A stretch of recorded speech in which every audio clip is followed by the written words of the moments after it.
Hello guys, welcome back to channel champs of commerce. आज हम पढ़ेंगे बहुत ही इम्पोर्टेंट टॉपिक जो कॉम्पिटिटिव एग्ज़ाम्स में रिपीटेडली पूछा जाता है। स्टेट वगैरह या फिर जितने भी हमारे कॉम्पिटिटिव एग्ज़ाम्स होते हैं सब में पूछे जाते हैं डायरेक्ट क्वेश्चन अकाउंटिंग स्टैंडर्ड से। तो आज हम पढ़ेंगे कुछ मेन अकाउंटिंग स्टैंडर्ड्स। उससे पहले ये जान लेते हैं कि अकाउंटिंग स्टैंडर्ड्स होते क्या हैं। Accounting standards are the set of rules and guidelines issued by accounting institutions that accounting standards are set of rules and guidelines। जो हमारे अकाउंटिंग स्टैंडर्ड्स हैं ये क्या हैं? रूल्स और गाइडलाइंस हैं इशूड बाय अकाउंटिंग इंस्टीट्यूशंस। किसके द्वारा ये इशू किए जाते हैं? Accounting institutions. और हमारे यहाँ अकाउंटिंग इंस्टीट्यूशंस कौन रेगुलेट करता है? ICAI, जो कि जिसका फुल फॉर्म है इंस्टीट्यूट ऑफ चार्टर्ड अकाउंटेंट। जो हमारा ICAI है जिसके फुल फॉर्म है institute of chartered accountants of India. ये कब इस्टेब्लिश हुआ था? 1 जुलाई 1949 को। और इस दिन हम क्या भी मनाते हैं? इस दिन हम CA डे भी मनाते हैं। ठीक है, तो हमेशा याद रखना कि अकाउंटिंग स्टैंडर्ड्स इंडिया में कौन रेगुलेट करता है? ICAI। अब अकाउंटिंग स्टैंडर्ड्स देख लेते हैं। अच्छा, accounting standard are rules of and guidelines issued by accounting institutions that dedicate how financial transactions should be recorded, measured, presented and disclosed in financial statements, ensuring consistency and comparability। मतलब जो हमारे accounting standards हैं वो rules और guidelines होती हैं जो accounting institutions जारी करते हैं, जिससे हमें ये पता चलता है कि जो फाइनेंशियल ट्रांजैक्शंस हैं उनको कैसे मेजर किया जाता है, रिकॉर्ड किया जाता है, प्रेजेंट किया जाता है। ये ध्यान में रखते हुए कि जो एक ऑर्गेनाइजेशंस की कंसिस्टेंसी है और कंपेरेबिलिटी है वो बरकरार रहे।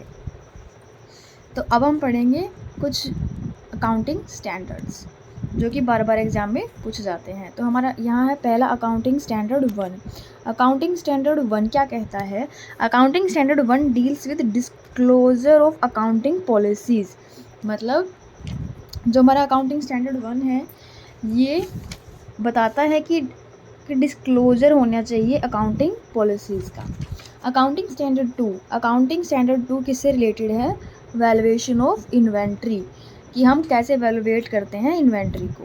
अकाउंटिंग स्टैंडर्ड 3 रिलेटेड है डायरेक्टली कैश फ्लो स्टेटमेंट से।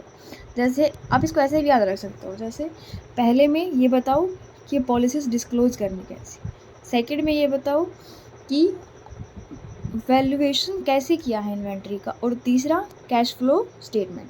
तो कैश फ्लो स्टेटमेंट में कितने वर्ड हैं? 3, यानी accounting standard 3 cash flow statement.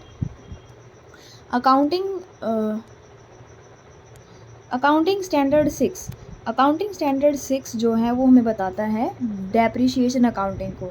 यानी ये किससे रिलेटेड है कि हमें डेप्रिसिएशन को कैसे हम अकाउंट कर रहे हैं, रिटन डाउन से कर रहे हैं या हम सिंपल मेथड से कर रहे हैं, हम प्रोविज़न फॉर डाउट या फिर प्रोविज़न वाले मेथड से कर रहे हैं, हम कैसे कर रहे हैं।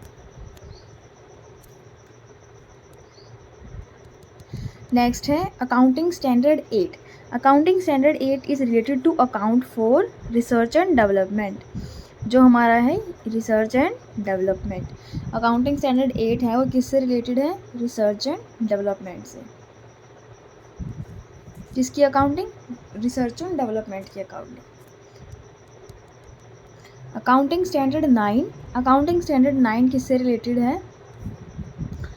रिलेटेड टू रिवेन्यू रिकग्निशन, कि हम किस चीज़ को रिवेन्यू मानेंगे, क्या इस साल का मानेंगे या ये इनकम इस साल की है या नेक्स्ट ईयर की है।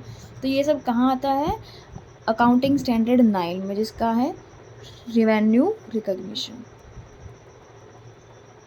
ठीक है, आज की वीडियो में बस इतना ही।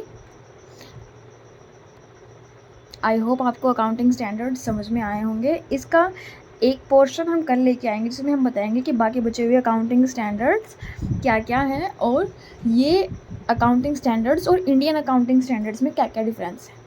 तब के लिए थैंक यू।